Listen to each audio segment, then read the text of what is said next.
बोलिए बंदी छोड़ सतगुरु साहिब कबीर की जय। संत समाज की जय। भक्त जनों की जय। साहिब बंदगी, साहिब बंदगी, साहिब बंदगी। सदगुरु कबीर बीजक साखी प्रकरण साखी 286। सतगुरु सीढ़ी से उतरे, शब्द विमुखा होए, ताको काल घसीट हैं, राख सके नहीं कोई।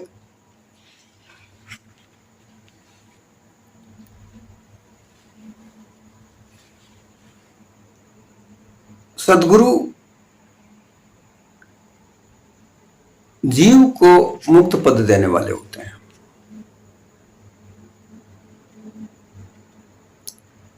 जो मुक्ति की आस रखते हैं, मोक्ष चाहते हैं, वही सतगुरु की शरण में आते हैं।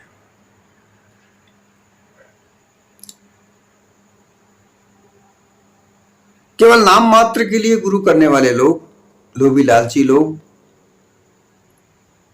वो तो केवल इसलिए गुरु करते हैं कि उनका धन धान्य खूब गुरु महाराज की कृपा से खूब बढ़ेगा। वह ऐसी युक्ति बताएंगे जिससे उनका धन धान्य, मान सम्मान, ऊंचा पद खूब मिलेगा।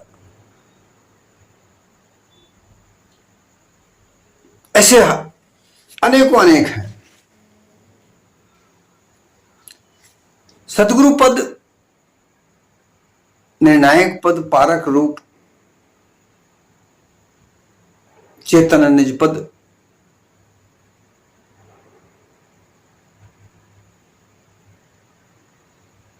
जहां सार ही सार हो, असार का नाश हो जाए, भ्रमजाल खत्म हो जाए, वाणी जाल खत्म हो जाए, 84 लाख योनि का जाल खत्म हो जाए, दुर्मति खत्म हो जाए, अटल अविनाशी स्वरूप को पाकर ये चेतन स्वरूप जीव अजर अमर पद को प्राप्त करके अटल स्थिति को प्राप्त कर ले, वो गुरु पद है।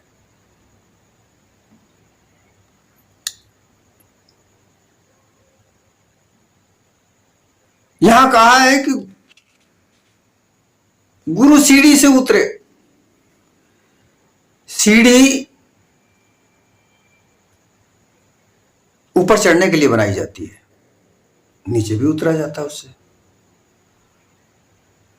उतरने चढ़ने का दोनों काम करती है। इस तरीके से लोग मकानात बनाते हैं, ऊंचे ऊंचे मकान बनते हैं। 40-40, 50-50, 60-60, 100-200 मालों की जो बिल्डिंगें आजकल बन रही हैं, उन पर चढ़ने के लिए सीढ़ियों का सहारा होता है। ज्यादा ऊंची चढ़ने के लिए तो वैसे लिफ्ट होती है आजकल तो, परंतु सीढ़ियां फिर भी बनाई जाती हैं। सीढ़ी के बगैर वो काम नहीं चलता।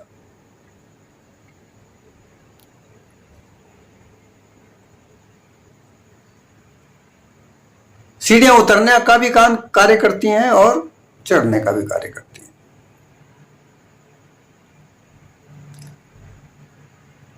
सदगुरु की शरण में जाकर सर्वोच्च पद को प्राप्त किया,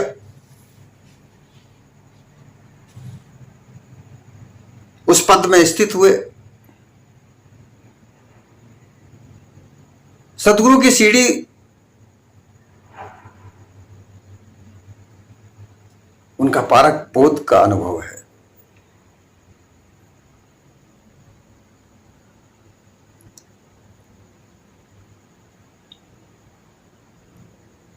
सदगुरु कबीर ने पारक बोध देकर सर्वप्रथम एक सिद्धांत कायम किया।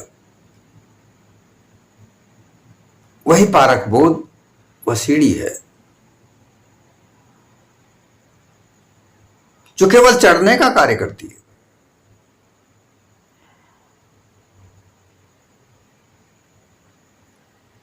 उस सीढ़ी से उतरने का तात्पर्य है कि निम्न स्तर पर आ जाना, गुरुपद, पारक पद, निज चेतन स्वरूप निज पद, वहां से उतरकर भक्त बन जाओ, दास बन जाओ, सेवक बन जाओ, फिर भोगी बन जाओ, फिर रोगी बन जाओ, फिर जाल जंजाल में फंस जाओ।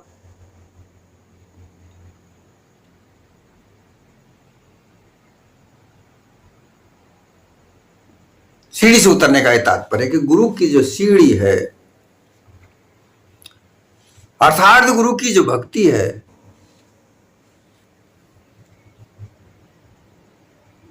और गुरु की भक्ति सेवा है। जो गुरु वचन कहें, जो बताएं, जो रहनी गहनी का सार बताएं, उन्हें ग्रहण करना है, उसके आधार पर अपने जीवन को बनाना है। जो मानव लक्षणों को बताती है, हंस पद पर स्थित करती है, और वो हंस पद से फिर पारक पद का बोध होता है, और धीरे धीरे पारक बोध प्राप्त होने पर गुरु और शिष्य में महासमानता हो जाती है। पारक पारखी एक भिन्न भेद कछुनाई। जो पारख को जान जाए वो पारखी, स्वयं पारख हो जाए वो पारख।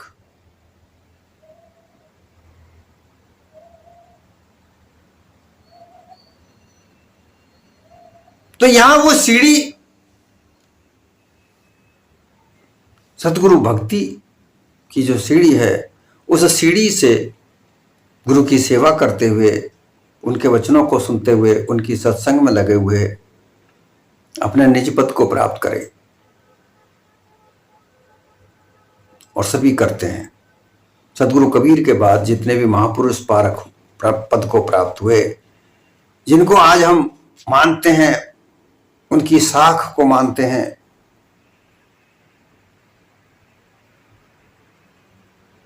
ऐसे महापुरुष बहुत हुए।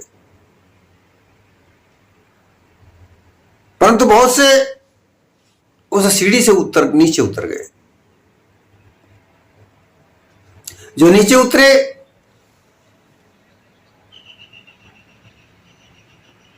कहां तो उनका पद गुरुपद था। जो पारक पद की सीढ़ी, सदगुरु की सीढ़ी को चढ़कर पारक पद को प्राप्त हुए, वापस उस पे से नीचे उतरे, भक्त कहलाए। भक्त में और संत जन में कोई अंतर नहीं होता। जहां संत हैं वहां भक्त है, भक्त है जहां संत हैं, एक दूसरे के प्रतिरूप है, अंतर नहीं होता।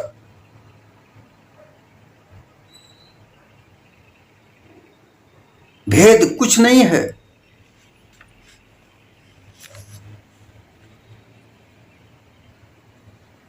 परंतु भक्त गृहस्थी हो सकता है, उसकी गृहस्थी उसे चलानी होती है, उसके गृहस्थ की जवाबदारियां उसको निभानी होती हैं। और सतगुरु गुरुपद पर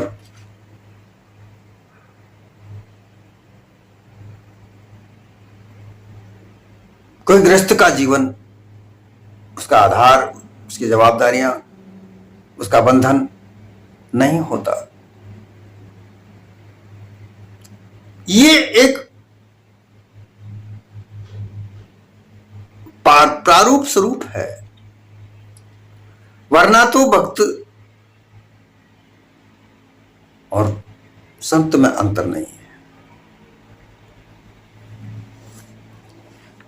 उनकी परिस्थितियां भक्त पद पर रखे हुए हैं। जैसे ही उन परिस्थितियों से वो मुक्त होते हैं, वह भी पारखी हैं, वो भी गुरु पद को प्राप्त कर सकते हैं। लेकिन वह सीढ़ी, सतगुरु की सीढ़ी, उस पर चढ़कर वो वहां उस पद तक पहुंच सकते हैं। उसको सीढ़ी कहा गया है। परंतु यहां ये कहा जा रहा है कि गुरु सीढ़ी से उतरे। अब इस तरीके से त्याग वैराग धारण करके उस सीढ़ी से चढ़कर ऊपर गुरु पद को प्राप्त करे, परंतु फिर उस सीढ़ी से वापस नीचे उतरे तो फिर गुरु पद से भक्त, भक्त से सेवक, सेवक से भोगी, रोगी, संसार के बंधनों में बंधा हुआ अल्पज्ञ कहलाने वाला एक जीव मात्र रह जाता है।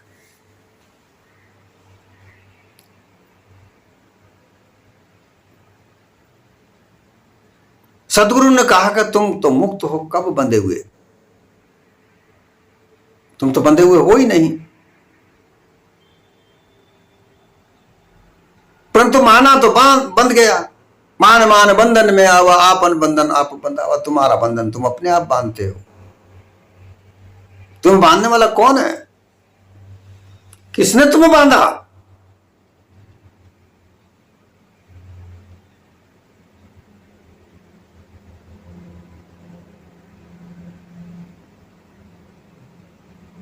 संसार सागर में एक सदगुरु ऐसे हैं जो इस भवसागर से पार उतारने वाले हैं। माना तो भवसागर है, अर्थात बहुत बहुत प्रकार के तरह तरह के बंधन है। इन बंधनों को अपना मानकर, अगर तुम मानकर चलते हो तो भवसागर है, अन्यथा तो संसार है। इसी संसार में मुक्त जीवन तुम जी सकते हो। जब तक ये देह है, जब तक ये देह तुम्हारी है, तब तक तुम जीवन मुक्त होकर रह सकते हो, जीवन मुक्ति को प्राप्त कर सकते हो। कहां भवसागर है?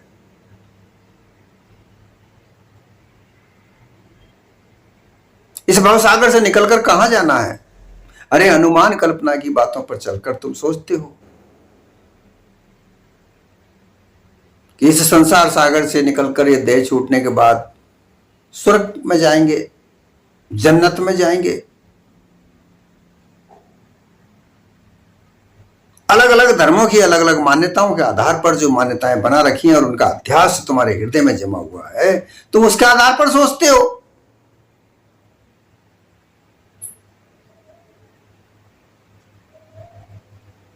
और ये अनुमान कल्पना की बातें तुम्हारी सत्य नहीं हो सकती।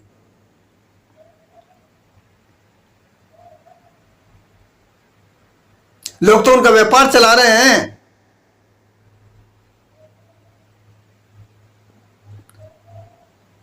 उस व्यापार को बढ़ाने के लिए वो तरह तरह की बातें करते हैं, मान्यताएं बनाते हैं, मंदिर मस्जिद गुरुद्वारों को बनाते हैं।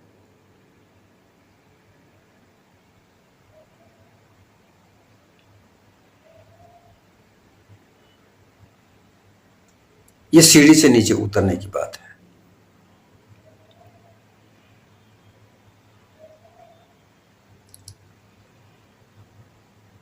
क्योंकि गुरुपद पर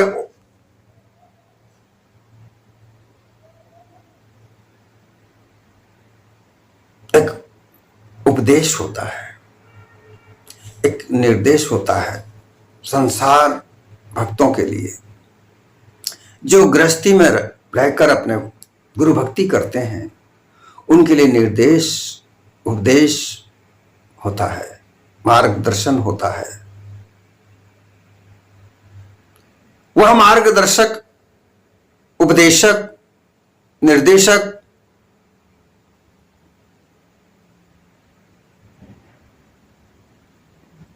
परिपूर्ण ज्ञान मूर्त होता है, ज्ञान स्वरूप होता है। जिंदा बोधदाता होता है। पत्थर की मूर्तियों की तरह वह निर्जीव नहीं होता।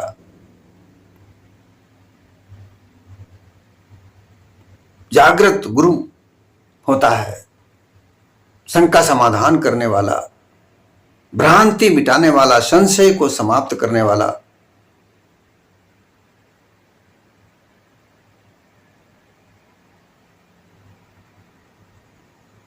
संशय मिटावे जीव को अखंड, भ्रम मिटावे जीव को संशय कर दे खंड। ऐसे सदगुरु होते जो हृदय में दुख दुख रहती है, शंका रहती है, उस शंका का समाधान करते हैं गुरु। उनके सत्संग से मन निर्मल होता है, बुद्धि भ्रम दूर होता है, चित्त का अध्यास मिटता है,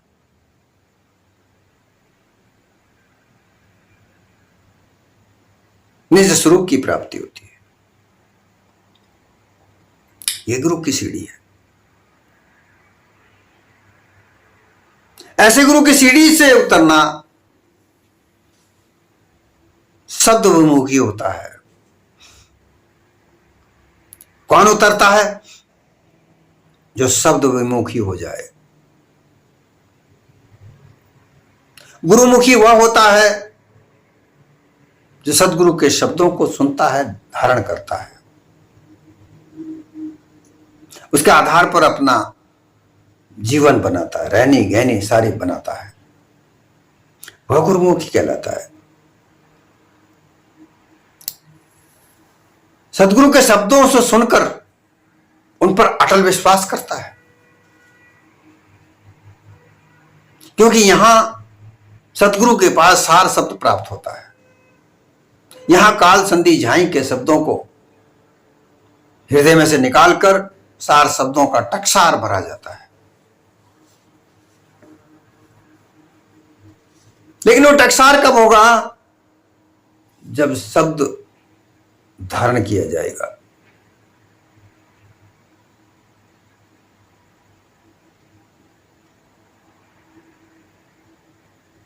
गुरु किया काई फल, जो पलटिया नहीं चेला, के तो निज गुरु नहीं या शब्द नहीं झेला।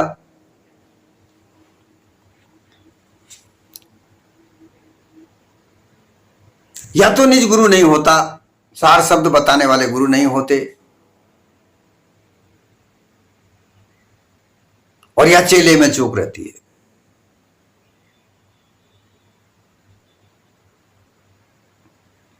सदगुरु ने तो शब्द अच्छा बताया, सार शब्द बताते हैं, परंतु गुरु भी के शब्दों से विमुख हो गया चेला, तो उसका असर नहीं पड़ा। वो उन शब्दों से विमुख होकर धीरे धीरे धीरे धीरे नीचे उतरता चला गया, सीढ़ी से नीचे चला गया। उसके जो पायदान होते हैं सीढ़ियों के, उन एक एक पायदानों से वो नीचे उतरता चला गया।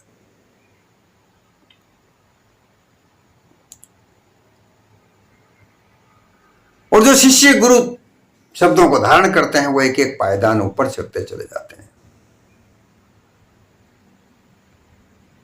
पहले मानव लक्षणों को धारण करते हैं, दूसरी सीढ़ी पर हंस पद को प्राप्त करते हैं, तीसरी सीढ़ी पर पारख पद की जानकारी होती है, और चौथी सीढ़ी पर पारख पद को प्राप्त करते हैं। पांचवी सीढ़ी पर जाकर पारख पद में स्थित हो जाते हैं, गुरु के समान हो जाते हैं। परंतु धीरे धीरे धीरे धीरे शब्द विमुक्ता एक एक पद, एक एक पायदान से नीचे आते आते आते आते वही संसार में घुल मिल जाते हैं, जहां बंधन ही बंधन है।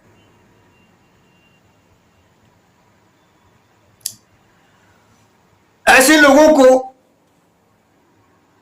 काल संधि झाई नहीं छोड़ती, पकड़ लेती है। बंधनों में बांध लेती है। तो साहब ने कहा है काल ताकर काल घसीट है। काल घसीटने का तात्पर्य यह है कि जो समय है भूत भविष्य वर्तमान के काल के चक्रव्यूह में वो उलझ जाता है।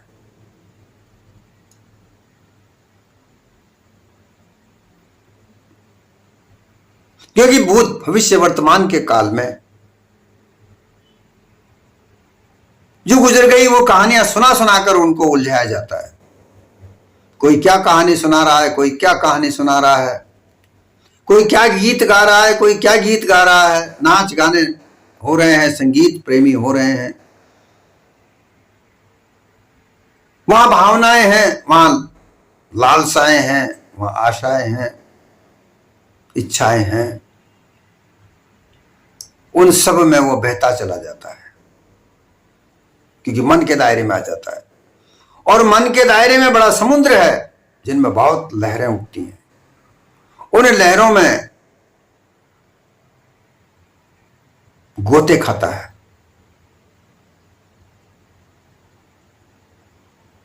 सदगुरु की सीढ़ी मिली थी, उस पर चढ़कर अपने निज पद को प्राप्त करने वाले थे।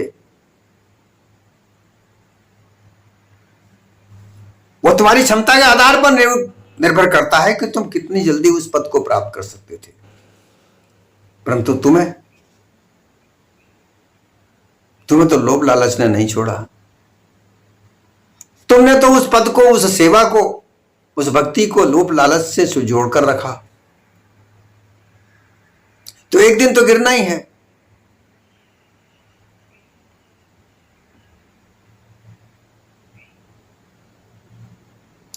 कामी लोभी लालची इनसे भक्ति ना होए।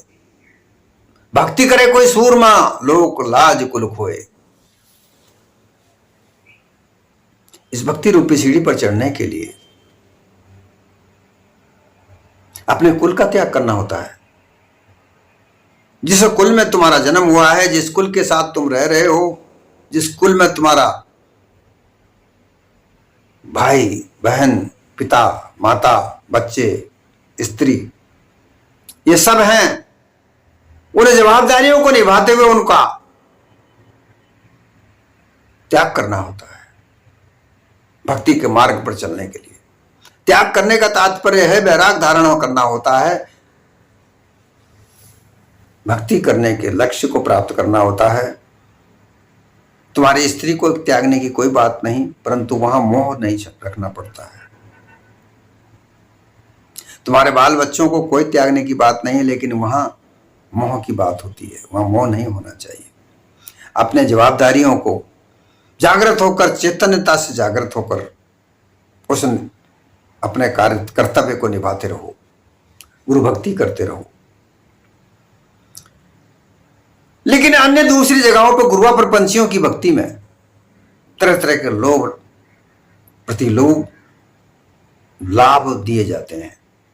तुम्हें हमारी भक्ति करने से ऐसा मिलेगा, वैसा मिलेगा, ये मिलेगा, वो मिलेगा। तुम्हें कुछ करने की जरूरत नहीं, हमारे पास आ जाओ। वहां सक्रिय लोगों को निष्क्रिय किया जाता है। गुरु भक्ति में निष्क्रिय लोगों को सक्रिय किया जाता है। यहां लालच नहीं दिया जाता, यहां लोभ नहीं बताया जाता, यहां जो भी बताया जाता है यथार्थता से बताया जाता है, जो तुम्हारे जीवन को उन्नत से उन्नत बनाता चला जाता है। सारी दुर्मतियों को नाश करके कागवृत्तियों को हटाकर हंस वृत्तियों में धारण किया जाता है।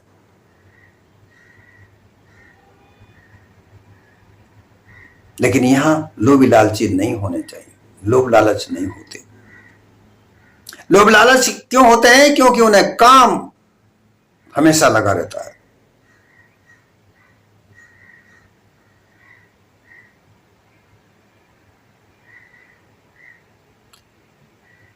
कामी क्रोधी भी सुधर सकते हैं, क्योंकि साहब ने एक जगह ये भी कहा है कि कामी तो बहुतो मिलो, क्रोधी मिलो हजार, लोभी जीवड़ा ना मिले, कहे कबीर विचार।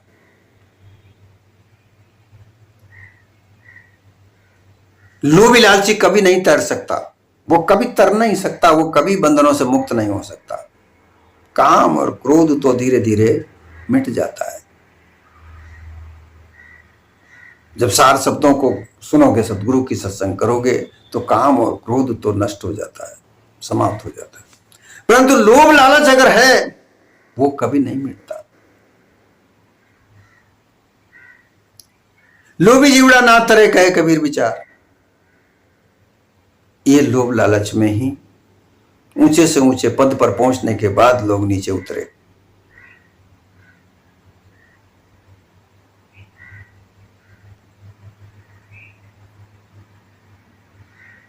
ताकर काल घसीट है। ऐसे लोग जो ऊंचे पद को प्राप्त करने के बाद भी नीचे गिरते हैं, उनको यह भूत भविष्य वर्तमान का जो काल है, समय है, ये गर्त में डालता है, घसीटता है। अर्थात कल मरे परसों जीवित हुए, कल मरे परसों जीवित हुए, मतलब मर मर कर जीते हैं। मर मर कर जीने का तात्पर्य है जागृत में नहीं रह सकते। उनकी स्थितियां परिस्थितियां विकराल से विकराल होती चली जाती हैं। फिर उनको छुड़ाने के लिए, उनसे निकलने के लिए, उनसे बचने के लिए वो गुरुआ प्रपंचियों के पास जाते हैं, लेकिन कोई भी ऐसा नहीं है जो उन्हें छुड़ा दे, बचा दे।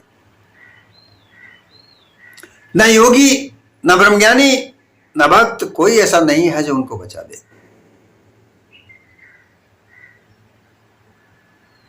जो गुरु भक्ति की सीढ़ी से नीचे उतर जाए, उन्होंने बचाने वाला कोई नहीं। वो इस जीवन में रहकर पूरा जीवन दुख में जीते हैं।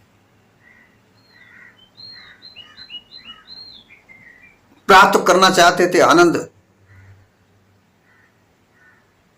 परंतु आनंद तो उनको प्राप्ति नहीं हो सकता।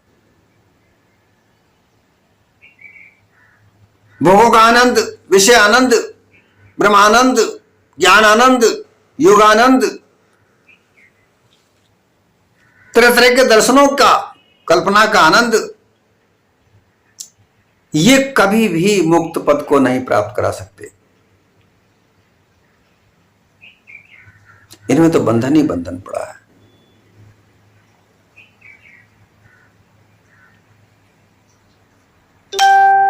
नवदा भक्ति, सर्वगुण 10 अवतारों की भक्ति, देवी देवताओं की भक्ति लोग लालच से ही करते हैं।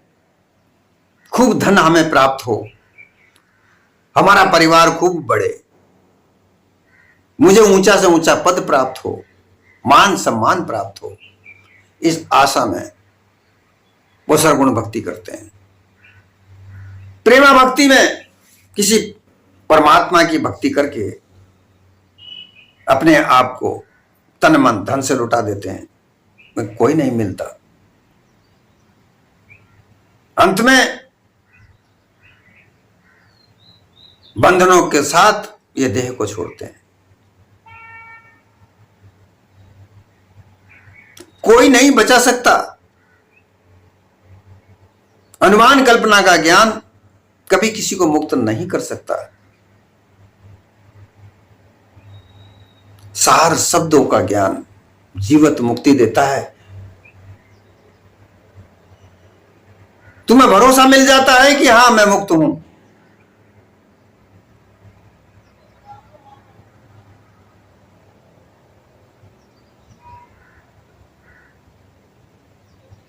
सतगुरु कहते हैं, संतो जीवत ही करासा, मुहे मुक्ति कहे गुरु स्वार्था, झूठा दे विश्वासा।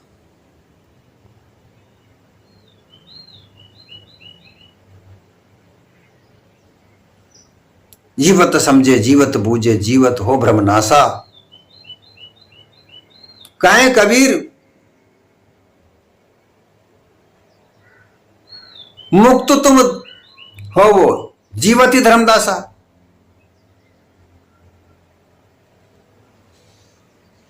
ये जो शब्द में धर्मदास का शब्द लगाया गया, परंतु साहिब कबीर का सिद्धांत यहां पर बताता है कि जीवत ही मुक्त हो जाओ। ऐसा दिलासा, ऐसा भरोसा सार शब्दों का है, सदगुरु का शब्दों का है। अन्यथा और कहीं भी ऐसा नहीं शब्द मिलता। काल संधि झाई के शब्द बंधनों में बांधने वाले हैं, मुक्त पद को देने वाला सार शब्द है। इस सीढ़ी से कभी उतरो मत, नहीं तो कोई भी रखने वाला नहीं है, कोई बचाने वाला नहीं है। इस सीढ़ी पर, सदगुरु की भक्ति की सीढ़ी, इस पर चढ़ते चले जाओ, चढ़ते चले जाओ, चढ़ते चले जाओ, उतरो मत। उतरोगे तो इस संसार में तुम्हें कोई भी आवागमन के चक्रव्यूह से बचाने वाला नहीं।